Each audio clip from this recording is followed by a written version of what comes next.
자, 우리 오늘의 제목입니다. 우리는 지금 여기에 와 있습니다. 창조기록 그 기막힌 신비의 2부를 하고 있어요. B시리즈 영혼으로의 황홀한 초대 넘버 2입니다. 이게 뒤가 끊겨버렸네요. 자,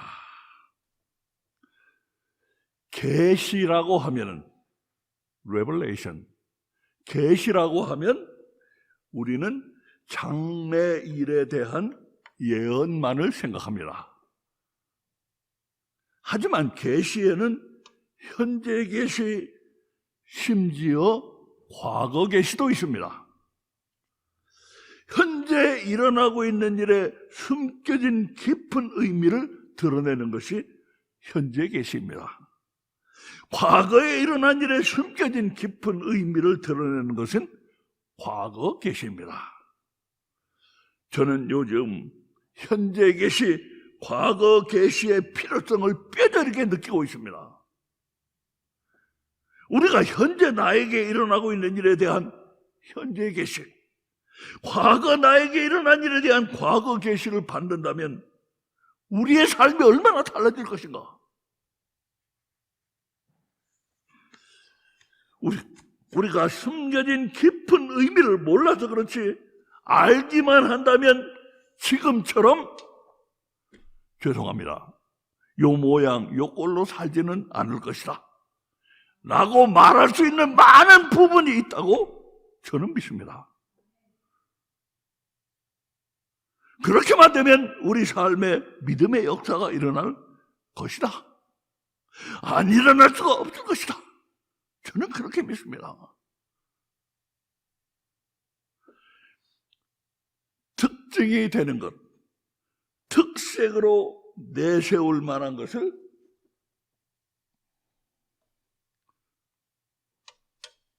시그너처라고 합니다. 특징이 되는 것, 특색으로 내세울 만한 걸 시그너처라고 합니다. 창조기록을 묵상하고 그 묵상한 것을 선포하는 일은 현재 우리 갈릴리 촌딱교회의 중심 사역, 시그너처 사역입니다. 그런데 창조기록이 어떻게 해서 갈릴리 촌딱교회의 시그너처 사역이 되었는가? 여러분 아십니까?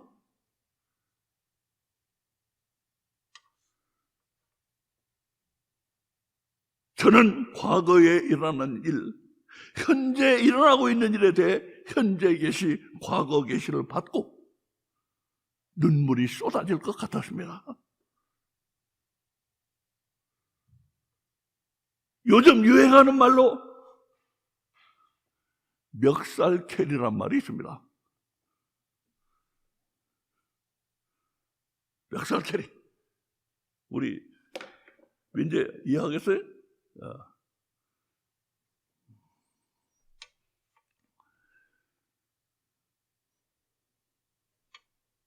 자신에게 좋은 일인데도 힘이 딸리거나 능력이 붙여서 못하고 있는 일을 딴 사람이 멱살을 잡고 끌고 가다시피 해서 이루어지게 한다고 할 때 그때 쓰는 말이 멱살캐리입니다. 멱살 잡고 끌고 간다고 일부러 막말을 써서 일을 이룬 사람이 혼자 다 했다는 그 점을 강조하고 있습니다. 그 사람이 혼자 다 했어. 창조기록 사역은 어떻게 하다 보니 그냥 시작된 것도 아니고 제가 작심하고 시작한 것도 아니란 걸 아셔야 합니다, 여러분. 어떻게 하다 보니 시작한 것도 아니고 제가 작심하고 시작한 것도 아니에요. 여러분, 하나님은 사꾼 목자 권선중을 멱살 캐리해서 창조기록 사역으로 끌고 오셨습니다.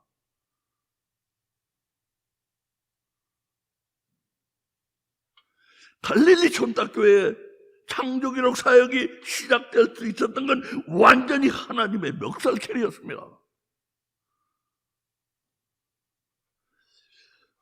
하나님의 멱살 캐리는 처음에 이렇게 시작되었습니다. 한 1, 2년 전 우리 교회는 메시지를 둘러싼 분열과 갈등으로 몸살을 겪고 있었습니다. 한 1, 2년 전에. 저는 모든 걸 솔직하게 말씀드립니다. 그때 내 은퇴 문제가 함께 불거지면서 어떻든 간에 나는 수세에 몰렸습니다. 수세에 몰려 있었어요. 이 교회의 역사와 현재 교회 재정의 내막을 잘 알고 있고 건전한 판단력을 가진 사람이라면 불을 보듯 뻔한 사실이 하나 있습니다. 제가 은퇴를 하면 설사 누가 맡아서 하겠다고 나서는 사람이 있다고 해도 다른 지역에서도 교회가 어려운데 에반스톤 이 지역에 있는 한국교회는 얼마 못 가 문을 닫게 되어 있습니다. 건전한 판단력이 있는 사람이라면 알아요.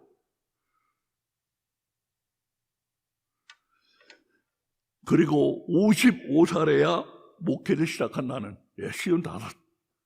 제가 따져보니까 딱 55에 시작했더라고요. 55에 목회를 시작한 저는 이제 겨우 확실한 무엇이 잡혀가고 있었고 은퇴할 때가 된 사람이 느끼는 한 개인으로서 고갈된 느낌은 아직 없었습니다. 그런데 등 떠미는 사람들 때문에 은퇴를 해야 된다니 저는 고민에 빠졌습니다.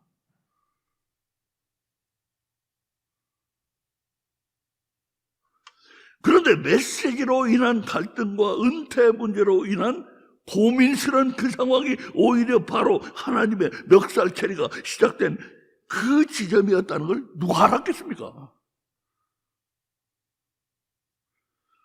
메시지로 인한 갈등이 없었던들 생각지도 못했을 은퇴 후 사역, Post Retirement Ministry, 은퇴 후 사역이라는 생각이 저에게 퍼뜩 떠오른 것이다. 그래, 은퇴를 하자. 그래서 목회를 해오던 내내 시달리던 그 지긋지긋한 메시지 논란으로부터 해방되자. 그리고 은퇴 후 사역으로 교회의 교인들에게 휘둘리지 않는 꼿꼿한 메시지를 선포하자.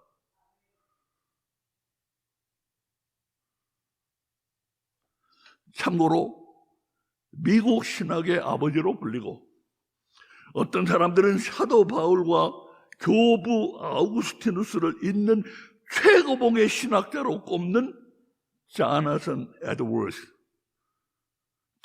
에드워드 목사님도 자기 아버지가 개척해서 물려준 교회에서 설교가 어렵다고 쫓겨날 일이 있었습니다. 저는 이거 충격받았어요. 그런 위대한 신학자도 메시지 때문에 시달리는데 그때보다 교인들이 몇 배나 더 목에 힘을 주는 오늘날 상황 아닙니까? 그거 벌써 300여 년 전인데 지금은 교인들의 목에 힘이 얼마나 많이 들어가 있어요. 그런 오늘날 나 같은 사골 목자는 사실 파리 목숨입니다.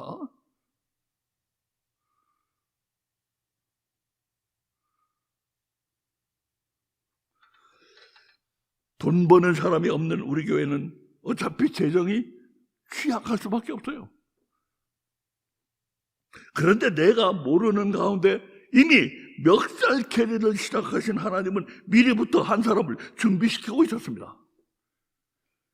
기존의 영적 멤버들을 통해서 어느 정도 재정이 유지되고 있는 상황에서 하나님이 새로 세우신 인물이 11조를 꽤 많이 보내옴으로써 하나님의 멱살 캐리는 힘이 확 실렸습니다.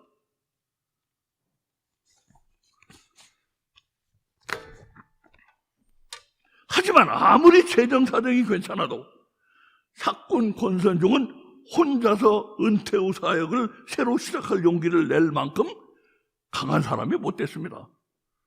저렇게 강한 사람이 못 돼요.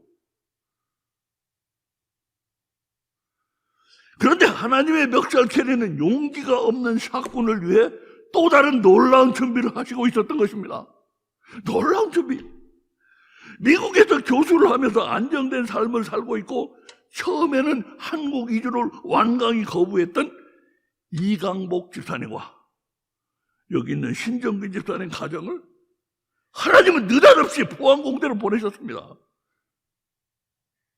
그들이 포항공대로 가자 6개월 만에 포항공대 젊은 사람들이 하나둘 오더니 얼마 안 가 떼거리로 몰려왔습니다.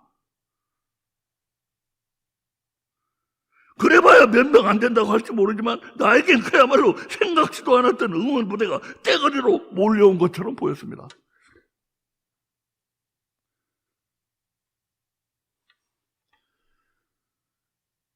이해력이 좋고 특히 믿음의 스탠다드를 팍 끌어내린 기성교회의 가르침에 물들지 않은 싱싱한 새벽 이슬들은 그들을 데려온 교수님 부부의 정성어린 뒷받침 속에서 곧 놀랍게 변화되었고 우리 메시지에 열심히 있는 팬이 되었습니다. 팬이 됐어, 팬. 열심히 있는 팬이. 자, 이래도 너 용기를 안 낼래? 하나님은 사건을 다구치셨습니다. 너 이래도 용기 안 낼래?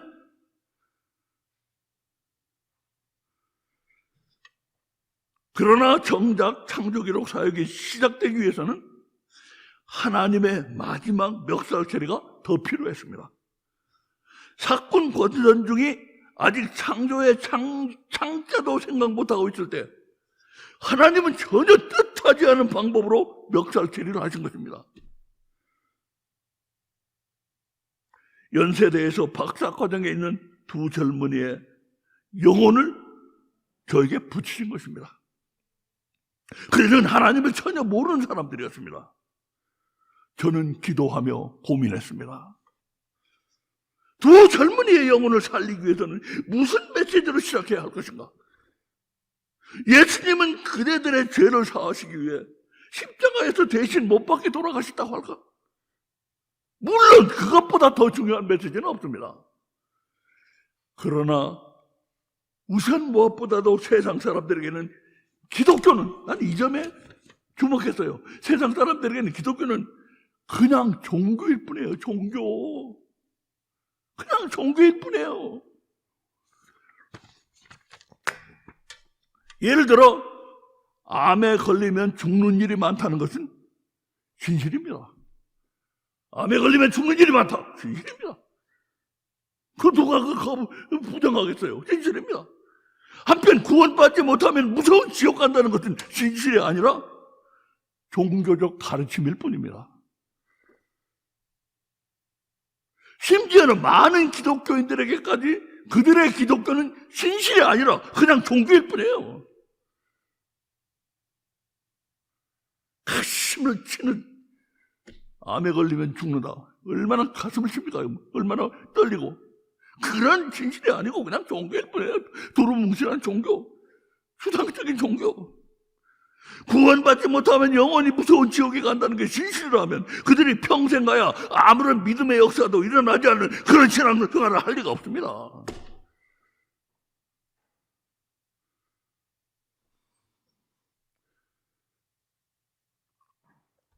저는 연세대 박사과정의 두 젊은이와 가질 시간이 몇 달 있으므로 우선 무엇보다 기독교는 그냥 종교이기 전에 진실이라는 것을 심어주기 원했습니다. 그러기 위해서는 그대들이 보고 듣고 알고 있는 모든 이 세상이 하나님이 지으신 것이라는 사실을 종교로서가 아니라 진실로서 가르쳐주기를 원했습니다. 진실로서, 종교로서가 아니에요. 그래서 사꾼 권선중은 하나님의 멱살캐리에 잡혀서 창세기를 들여다보기 시작했습니다. 그렇게 창세기를 들여다보기 시작하자 아니 전에는 알지도 못했고 한 번도 생각해 본 적도 없는 것들이 그야말로 막 보이기 시작했습니다. 아니 창조기록이 이런 기막힌 거였어?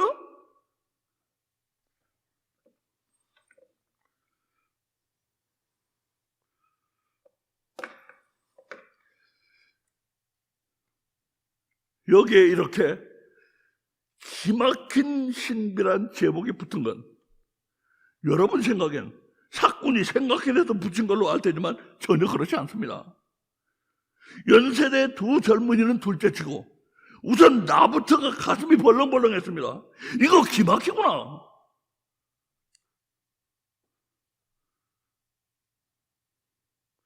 하지만 하나님의 멱살 캐리는 거기서 그치지 않고 아직도 더 있어야 했습니다.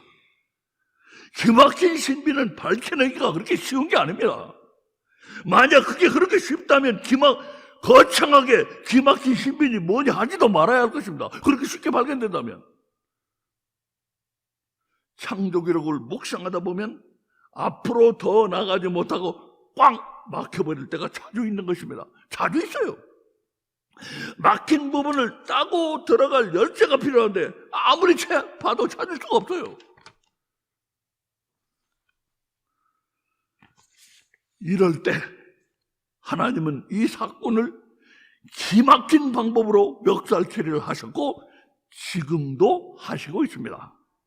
예를 들면 컴퓨터를 들여다보다가 마우스 클릭을 잘못하는 바람에 다른 페이지가 펼쳐졌는데 내가 꼭 필요로 하는 게 바로 거기 있는 거예요.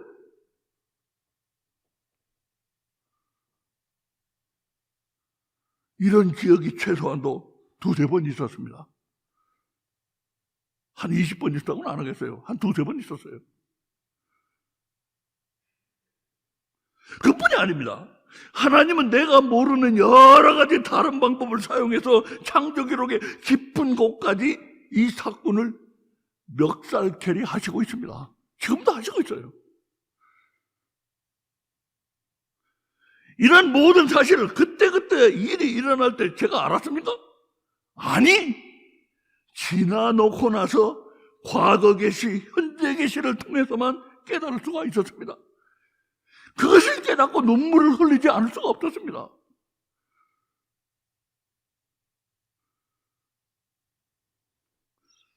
여러분, 지금까지 말씀드린 것처럼 창조기록 사역은 하나님의 멱살캐리입니다. 그것이 하나님의 뜻이기 때문에 정신 차려 귀를 기울여 듣는 분들에게 꼭 좋은 일이 있을 것입니다.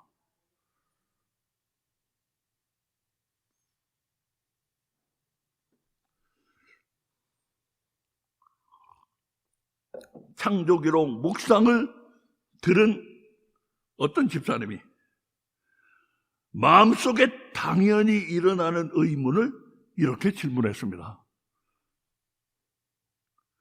우리가 창조기록에서 하는 그것이 정말로 그렇게 기막힌 것이라면 어째서 다른 사람들은 이제껏 발견을 하지 못했을까요?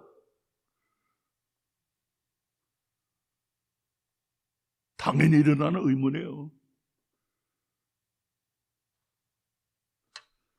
그 대답은 명백합니다. 명백해요. 옛날 기독교인들은 마음속에 성경에 대한 존경심을 품고 있었습니다. 그런 사람들에게는 굳이 센 카드를 꺼낼 필요가 없었어요.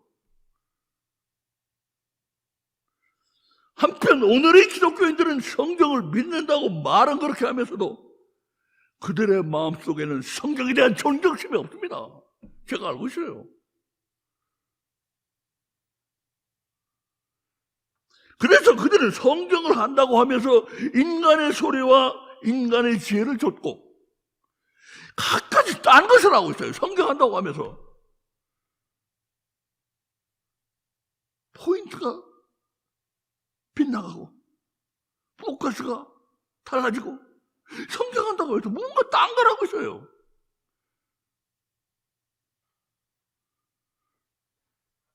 그처럼 성경에 대한 존경심이 없는 사람들이 창조기록에 깊숙한 것을 발견할 수 있을까요? 불가능한 일입니다. 불가능한 일이에요. 그래서 지금까지 발견이 안 된 겁니다. 옛날에는 필요가 없고 지금은 불가능하고.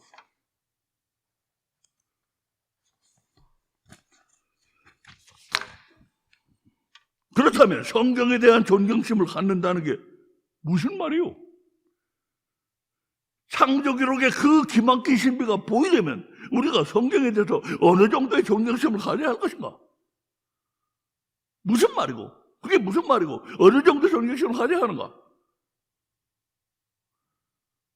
아주 많은 존경심을 가져야 합니다. 아주 많은 존경심을 가져야 돼요. 이제 남은 시간 성경에 대해서 존경심을 갖는다는 게 도대체 무엇인지, 어느 정도로 존경심을 가져야 하는지 제가 여러분에게 한 가지 놀라운 것을 보여드리겠습니다. 그리고 마칩니다.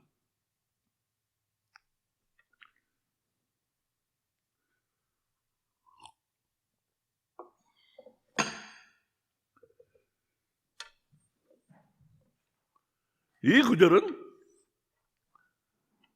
지난 시간에 이미 본 구절입니다. 하나님이 가라사대 땅은 풀과 씨 맺는 채소와 각기 종류대로 씨 가진 열매 맺는 과목을 내라 하심에 그대로 되어. 그리고 24절, 하나님이 가라사대 땅은 생물을 그 종류대로 내되 육축과 기는 것과 땅의 짐승을 종류대로 내라 하시고 그대로 되니라. 윗구절도 이처럼 땅이 내는 것입니다. 땅이 내는 거예요. 그리고 아랫구절도 이처럼 땅이 내는 것입니다. 윗구절도 땅이 내고 아랫구절도 땅이 내는 거예요. 이 점은 두 구절이 똑같아요. 땅이 내고 땅이 내고 똑같아요. 다른 것은 무엇을 내느냐, 그것이 다릅니다. 위에서는 여기 있는 것처럼 풀과 채소와 과일나무, 그러니까 모두 식물입니다. 식물. 풀, 채소, 과일나무 모두 식물입니다. 위에서는. 한편 아래에서는 내는 것이 가축과 육축, 가축, 기는 것, 그리고 땅짐승들입니다. 들짐승들입니다. 그러니까 모두 동물들입니다. 여기는 동물들이에요.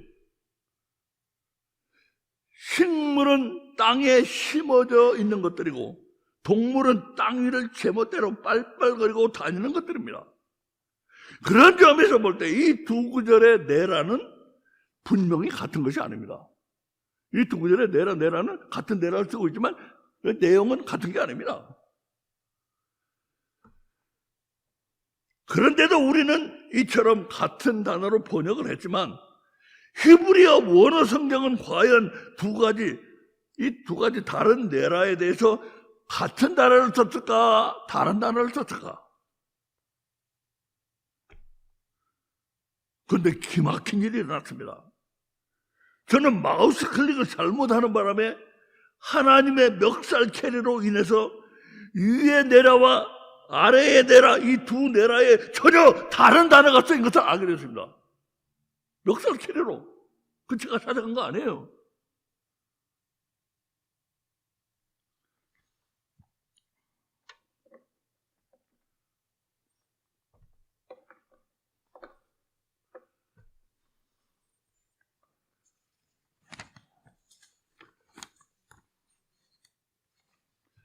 다시야?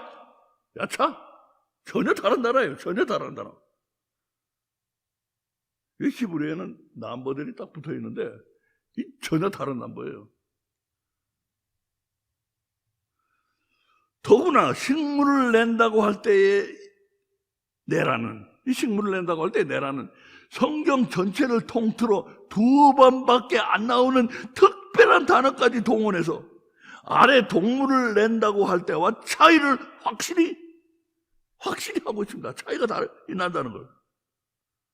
저는 깜짝 놀랐어요. 아니, 그렇다면 창조기록이 이렇게까지 신경을 써가면서 굳이 구별하려고 한 두 단어를 한국말 성경에서는 같은 내라, 영어 성경에서는 같은 bring forth, 같은 내라 bring forth를 써서 번역하는 바람에 중요한 것을 놓쳐버린 게 아닐까? 이것이 바로 성경에 대한 존경심의 첫걸음입니다. 성경이 굳이 다른 단어를, 그것도 2번밖에 안 나오는 단어까지 써가면서 구별을 했다면 거기에는 커다란 의미가 있다고 보는 것입니다. 그게 성경에 대한 존경심의 출발점이에요. 그런데 다음 순간 나는 더 놀라운 것을 보게 됐어요. 이번에도 하나님의 멱살캐리였습니다. 그러나 이번에는 마우스 클릭 실수였는지 아니면 무엇이었는지는 불분명하지만 하여튼 나는 우연히 이것을 보게 됐어요. 우연히 이것을.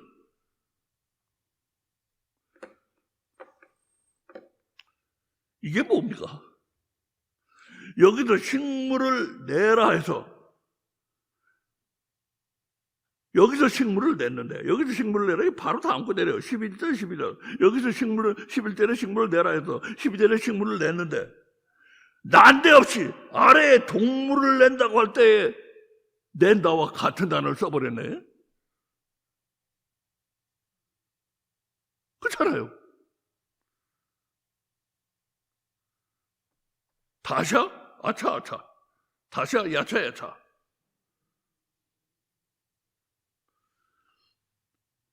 에이, 이 말 썼다 저 말 썼다 왔다 갔다 하는 거 보니까 이거 별거 아니잖아. 이거 성경이 원래 좀 그래. 이게 바로 성경에 대한 존경심이 없는 사람입니다. 이게 왔다 갔다 하니까 이게 뭐 성경이 좀 그래 원래. 이게 성경에 대한 존경심이 없는 사람의 태도예요. 이렇게 왔다 갔다, 다시라고 했다가 야차라고 했다가 이렇게 왔다 갔다 하는 것 같이 보이는 바로 그것에는 도리어 무엇인가 엄청난 진실이 숨어 있다고 믿고 끝까지 그것을 찾아가는 사람. 창조기록이 우리에게 요구하고 있는 존경심은 바로 이런 정도의 존경심입니다. 아, 여기에 이렇게 다시라고 했는데 뒤에 밑에는 야차라고 여기와 같은 걸 썼다면 이거 무슨 깊은 의미가 있을 거야. 놀라운 의미가 있을 거야. 그걸 끝까지 찾아가는 사람, 그런 정도의 존경심이 필요해요.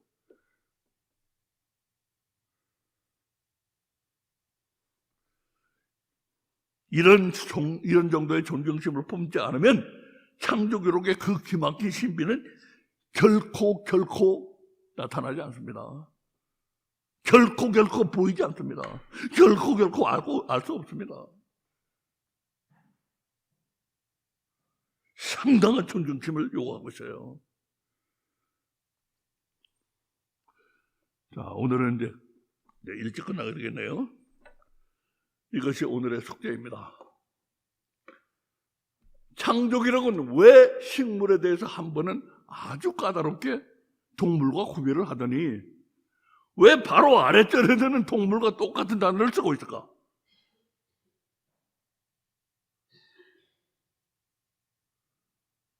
존경심을 가지고 묵상해 보세요. 성경에 분명히 이거 의미가 있을 거야. 분명히 무슨 큰 의미가 있을 거야. 존경심을 가지고 찾아보세요. 묵상해 보세요.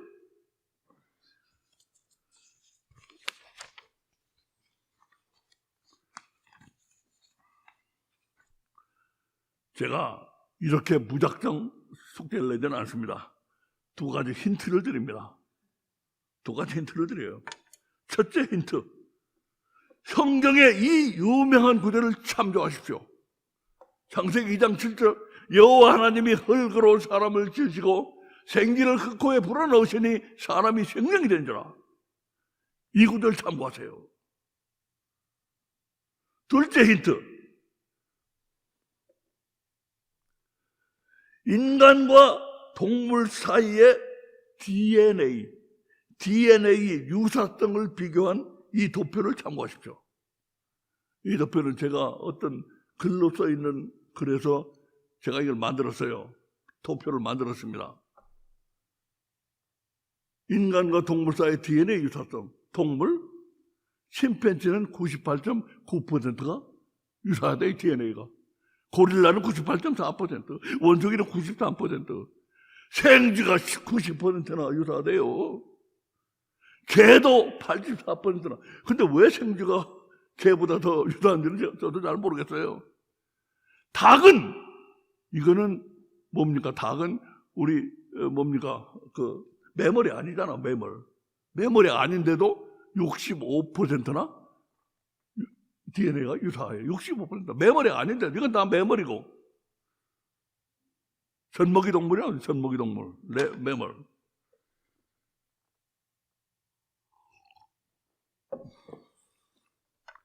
자, 이 두 가지 힌트를 참고해서 앞에 드린 숙제 한번 깊이 묵상해 보시기 바랍니다. 창조기록은 왜 식물에 대해서 한 번은 아주 까다롭게 동물과 구별을 하고 또 바로 아래절에서는 동물과 똑같은 단어를 쓰고 있을까? 깊은 성경에 대한 창조기록에 대한 존경심을 품지 않으면 이거 안 풀려요. 그런 깊은 존경심을 가지고 깊이 묵상하면은 도련 답이 보입니다. 도련 답이 보여요. 저도 그랬어요. 야, 이게 뭘까 이게? 깊이 묵상하다 보니까 도련 답이 보였어요. 우리 이런 과정이 필요해요. 성경에 존경하고 깊이 존경하고 이렇게 묵상해보고 그러면서 답을 얻고 그것이 창조기록을 파악하는 것이고 창조기록에 대해서 알게 되는 것이고 창조기록에 우리에게 주시는 그 메시지를 받는 것입니다. 창조기록 기막힌 거예요. 기막힌 신비예요. 나도 성경을 보면 이런 기막힌 신비는 나도 지금까지 본 적이 없어요.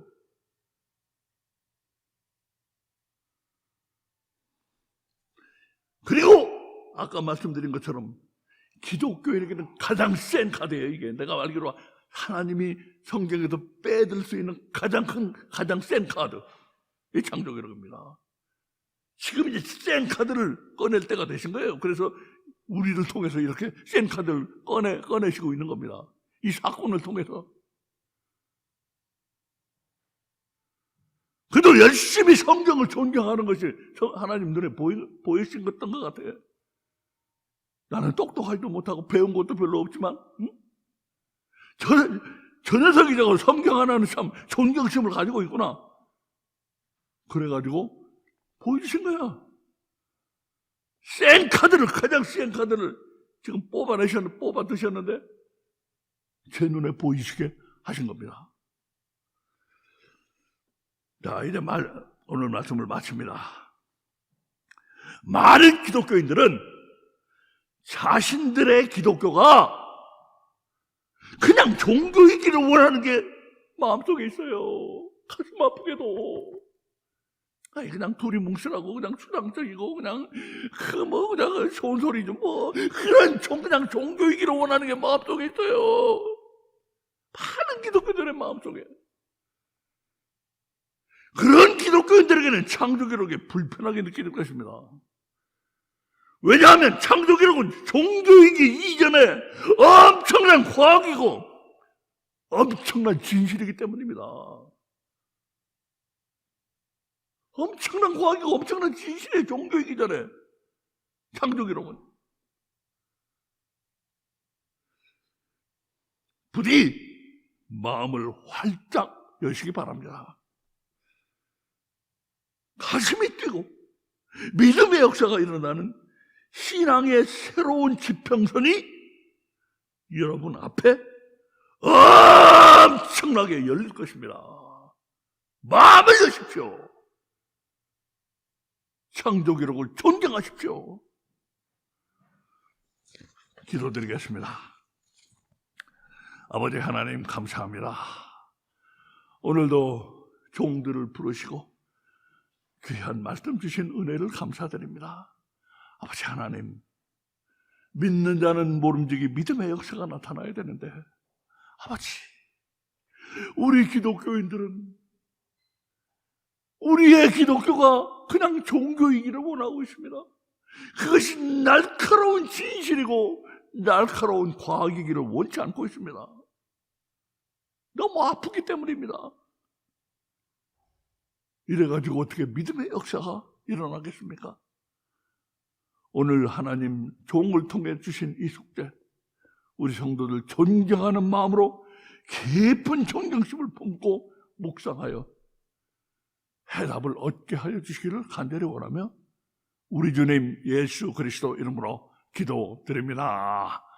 아멘. 예.